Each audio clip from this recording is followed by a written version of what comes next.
Design inspiration, real-life makeovers, and the latest in pop culture.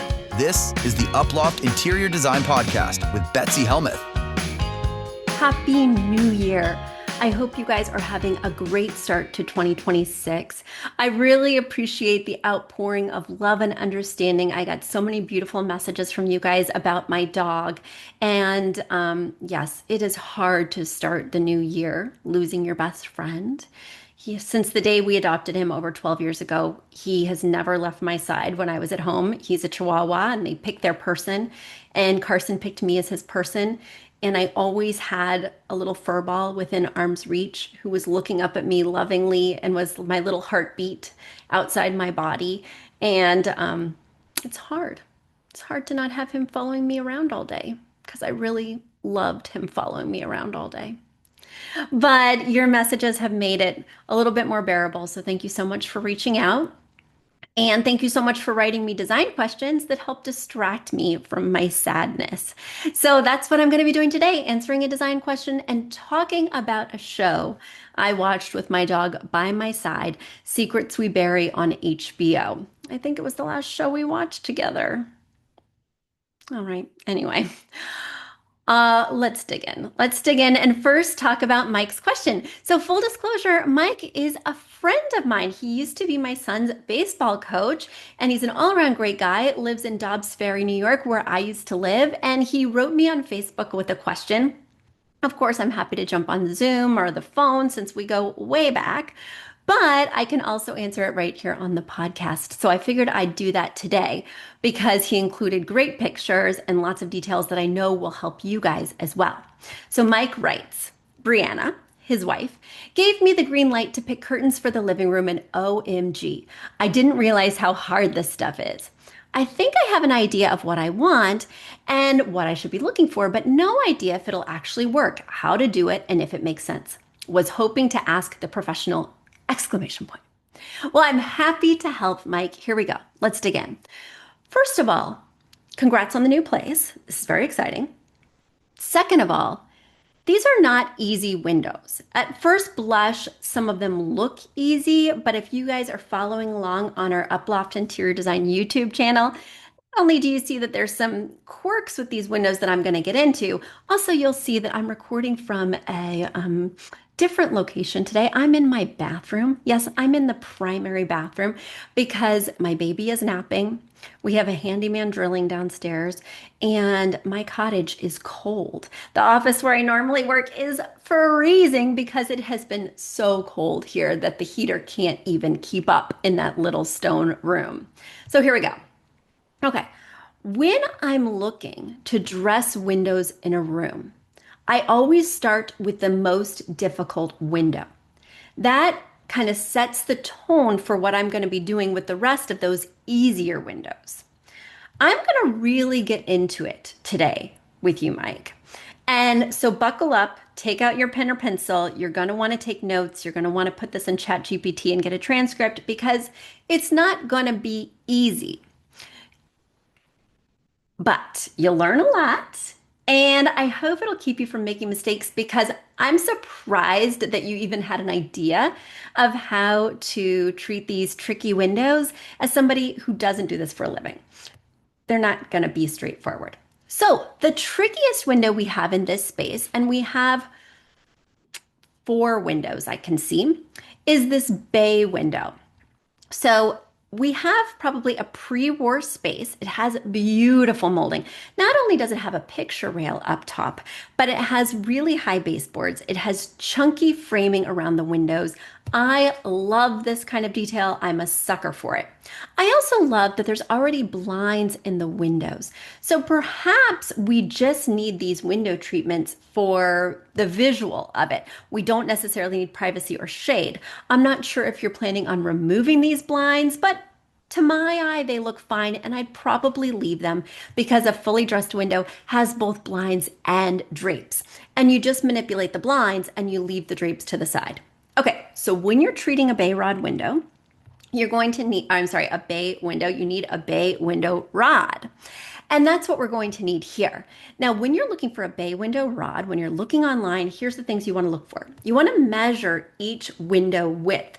And when I'm talking window width, I'm not talking just the interior, I'm talking with the frame as well.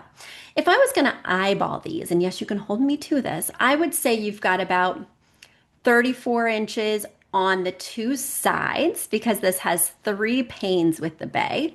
So 32 to 34 inches on each side, and then the center one is probably 42. It's bigger. And I love bay window rods that are adjustable.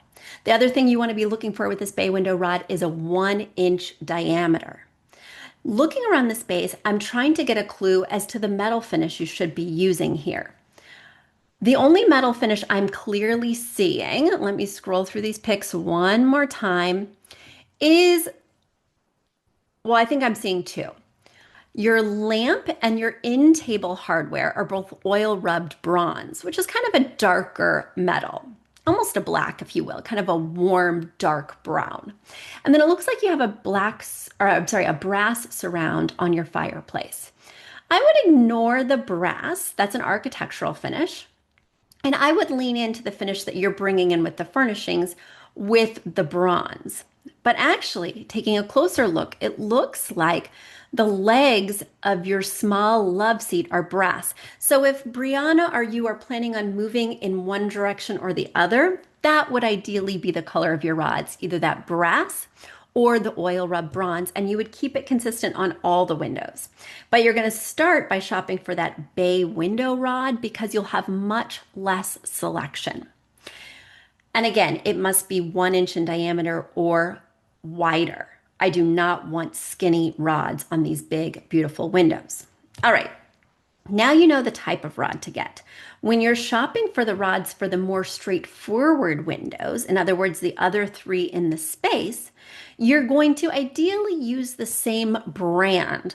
So you're going to find that beautiful bay window rod and then see what other types of rods are in that brand's collection.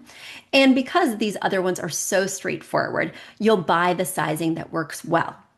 All right, I'll be more specific as we move through.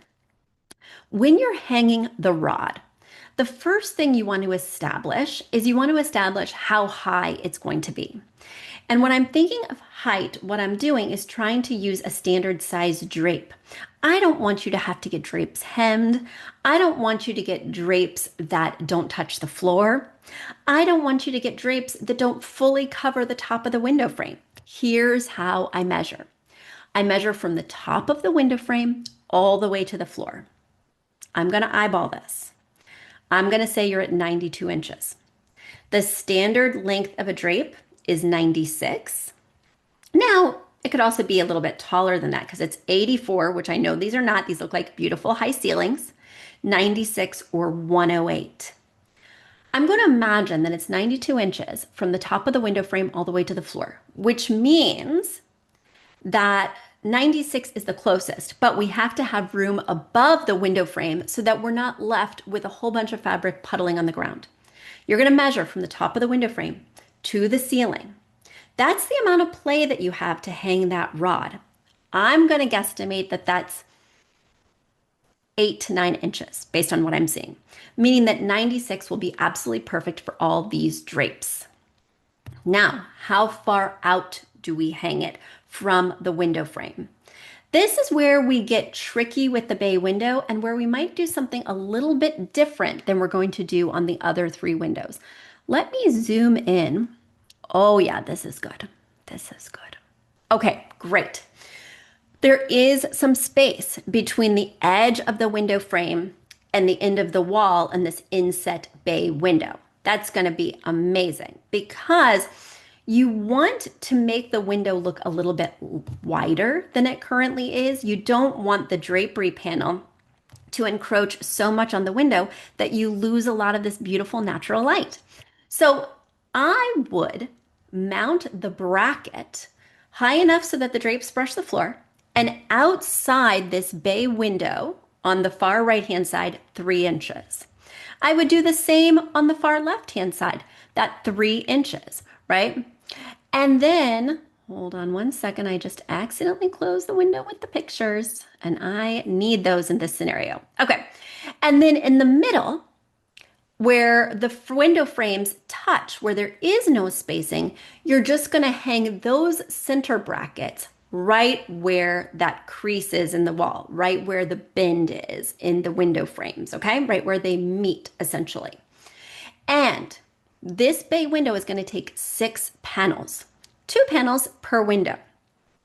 So that's a lot of fabric, but what you're going to do is you're going to get a grommet panel, which has the rings punched into the fabric at the top. The thing I love about a grommet panel all the time, but especially in this case, is that it allows you to smush the fabric. And yes, that's a design term, smush. To smush the fabric so that it doesn't bounce back like it would with a rod pocket or something like that, or even a tab top. Oof. And that way you're not going to lose a lot of natural light, but you'll have the appropriate drapery if you would ever want to close the drapes on this bay window. All right. That's how you treat the bay window. Let me get to the second most difficult window, because that's really how I treat every space. I look around which windows have challenges and which windows are easy, and you start with the most challenging and work your way down to the easiest.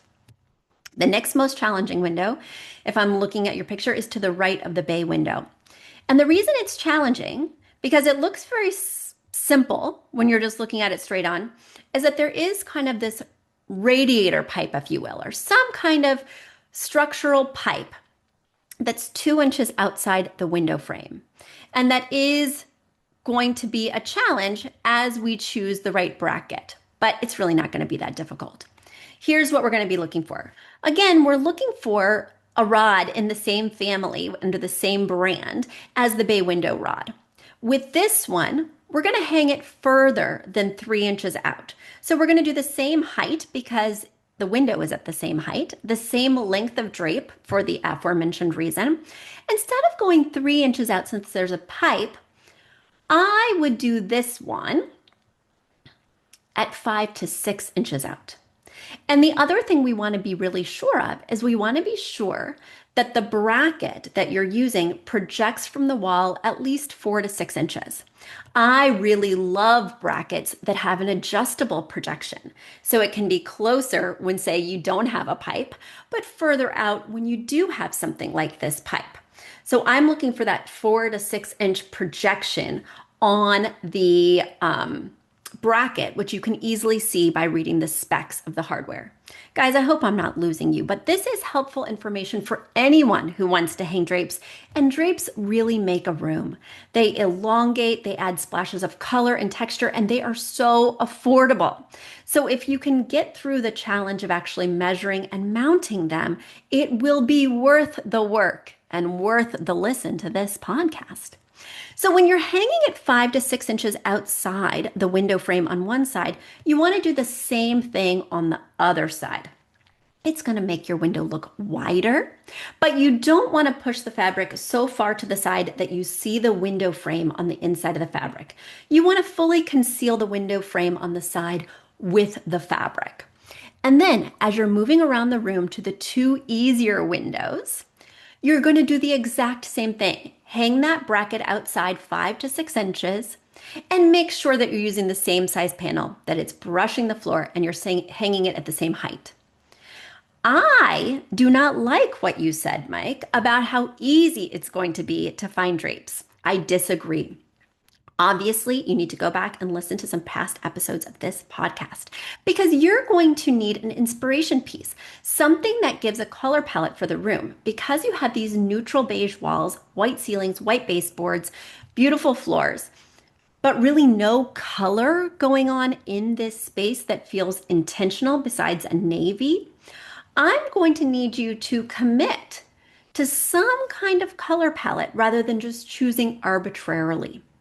That's going to be the work of, say, a piece of art or a nice big rug to introduce other colors besides the blue into this space. And if the rug under that large sectional is not new, if it's something that you might want to switch out, let me just say it is too small for that area. It needs to be ideally wider than the sectional. That is a perfect opportunity to buy something with some colors that will not only camouflage stains that the kids or even when you're entertaining might happen, but then it will also give you other colors that you could pull for those drapes. Because we have the two navy armchairs, I would hate to have navy drapes behind navy armchairs because what if the navies don't really go? And also, we don't want this to become the blue and beige room, which right now, it's going that way. All right. So pick a bigger rug than you currently have. Make sure it's wider than that sectional. Pull a color from that rug for these beautiful drapes. And when you're looking for the best price for drapes, look at Wayfair and Amazon. Highly recommend for those grommet style panels. You'll get a much better selection than in any other vendor. Whew, guys, if you lasted through that, I am impressed. And now you can dress a lot of complicated windows like a pro. Okay, I'm going to quickly segue because that took a little bit longer than I thought. And I'm going to get into a really great documentary that if you're a true crime lover, you should check out on HBO. It's called Secrets We Bury. Unlike other documentaries that they're creating now that have like 10 parts and they're quite lengthy, this is nice and concise, very short, and yet very compelling. It's about a family in Long Island that, everybody thought was like the perfect family. The mom is having like skit nights and inviting the neighborhood over. There are these beautiful children who all seem to get along and are cute and have paper routes and things like this. And the one issue is that the dad has abandoned the mom. So when the kids were 10 and 4, the dad just disappeared. The mom said he went out one day to buy cigarettes and just never came home. And the kids feel really strange about this because they always had a close relationship and he always seemed to be a very hands-on dad, and they're feeling somewhat abandoned. But immediately a new man comes into her life, which is maybe not all that rare considering back then, maybe it was the 50s or the 60s. If a woman didn't work, she needed another income. And this woman has 4 or was it 5 kids? So she had her hands full. She now has no income. Her husband has supposedly abandoned her. And this other man swoops in and becomes the father figure. They wind up having another child together. And turns out that this guy is very abusive towards the children. What we learn right away is that he's physically abusive to the boys in terms of, giving them corporal punishment and spankings, and they all fear him. And what we learn later is that he's also abusive to the girls in a different way. Hopefully the kids have left the room by now, but in more of a sexual abuse kind of way. So he's not the perfect guy, but the mom keeps him around, which is devastating because we learn that the girls try and tell the mom what's happening and she ignores or doesn't believe what they're saying.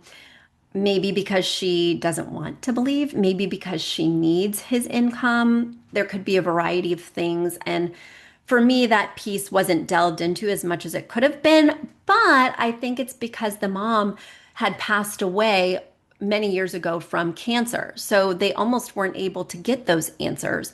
And unbelievably, pretty much the whole family had forgiven her for turning a blind eye to all the abuse, whether it was physical or sexual. Ugh. Anyway, what we come to learn is that the dad maybe didn't disappear. The brother and the sister go to see a psychic medium. Neither of them are true believers in this, but they're just seeking answers, and they've always had a nagging feeling that their dad didn't just disappear, didn't just abandon them, that something more nefarious had happened. And the psychic or medium provides them with very few answers. And then the brother says at the end of the session, I'm really disappointed. Because we came here, we feel something bad happened to our dad. We think he might have been murdered. And I was hoping to get more clarity from you. And she says, I never bring up something like that unless you bring it up first. Now that you've said it, I'm going to tell you my full vision. She basically gives them another session for free where she reveals that she feels like the dad has been buried under the house. And I won't give away the rest because it's very compelling, very surprising, very complicated. But this small, short documentary took me on a wild ride. It involves hoarding, it involves PTSD, it involves denial, it involves trusting your instincts, it involves what secrets do to families. I highly recommend. And a lot of the themes and a lot of just the moments in the show have stuck with me, and I'm still thinking about them days later. All right, guys. Well, I'm excited to talk to you again next week. Thanks again for your outpouring of love. 2026 has had a rocky start, but I'm excited for the year ahead. Till next time. Bye. A big thanks to our producer Jeremy Young and to Aton and the Embassy for our theme music. And shout out to our parent company, Uploft Interior Design, your trusted source for expert interior design. Visit uploft.com to explore our services and book a consultation with one of our talented designers. If you're enjoying the Uploft Interior Design Podcast, please support us by sharing the show with friends and leaving a 5-star review on Apple Podcasts or wherever you listen. It's the best way to help new listeners find us. Thanks for tuning in, and we'll see you next week with more pro tips and pop culture dish.